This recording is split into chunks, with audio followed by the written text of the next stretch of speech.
about how the dead bodies were moved and reinterred into this cemetery from the Union soldiers. There were also a lot of carcasses of dead animals spread across the field. Wounded were in every building in town. Tremendous property damage. The most critical problem was the condition of the dead bodies. So many of them were laid out in the heat, the sunshine, 3 or 4 days after being buried. How's that smell? You ever smell a deer that's sitting around? This is some of the photos. You can see how the bodies are kind of bloated. Yeah. So their skin was black, the organs were bloated, some were bursting, the odor was awful, atrocious, and inescapable. The danger of disease and plague were severe. So this is just... This is Mr. Abraham. Who hates pictures? I do. Who hates pictures here? I do. You guys hate pictures? I do. Everyone getting the exact same pose. Trip 60 rules! Cheese. Hamburger. Hamburger. Alright. Let's go, guys. We're off to see guys shoot each other. Guys go shooting each other there. Good job. You guys see a little round top? No.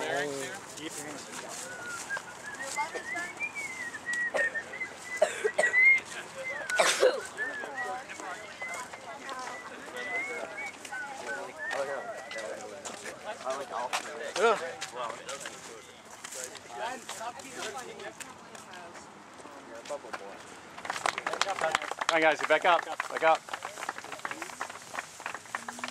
Anthony, back up.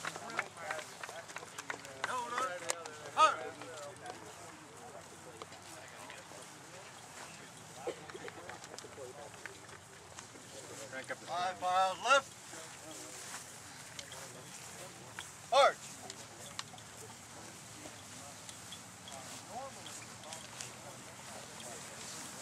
Sergeant steps back. Normally there would be 5 sergeants in a company. It was their job not to engage the enemy, but to command. If they were busy engaging the enemy, loading their own weapons, they couldn't command their section. It was the sergeant's job to make sure the rear rank stayed up close to the front rank so the soldiers wouldn't be shooting each other. Make sure there was no safety.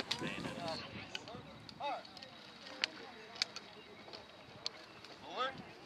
March. Arms port. Double quick. March.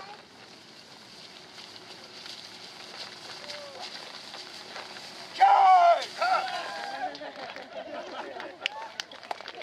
You should have stopped it right when they were about to stop. That's not going to happen here today. Oh my God. When they do fire, they will be firing a blank round. Reaching for a small copper cap with a charge of fulminated mercury in it. When the hammer comes down and hits that cap, it sends a spark down into the barrel, igniting the powder and sending the bullet down range. Ready. Aim. Fire. Shoulder. Arm. Now a trained infantryman could get 3 rounds off in a minute. It sounds very slow by modern standards, but imagine everyone on the battlefield was loading and firing at the same speed. So this was as fast as... Company ready. Fire. Aim. Fire. Load. Now this would continue for a time as the enemy was advancing across that field. Now by the time they get up to about the stone wall there, it would be close enough for a firefight to break out. The enemy stopped, took cover behind that wall, and just started shooting. Time.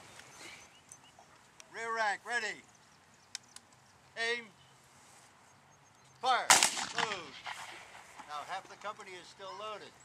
They're protecting the men who are reloading right now. When the commander saw that the rear rank was about half loaded, he would command the front rank to fire. Front rank, ready. Aim.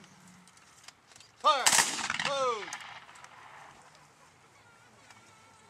Weapons firing at different Firing by files.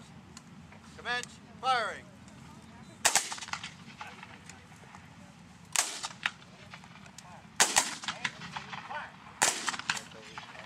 In theory, if this company was large enough, this ripple would go on down the company.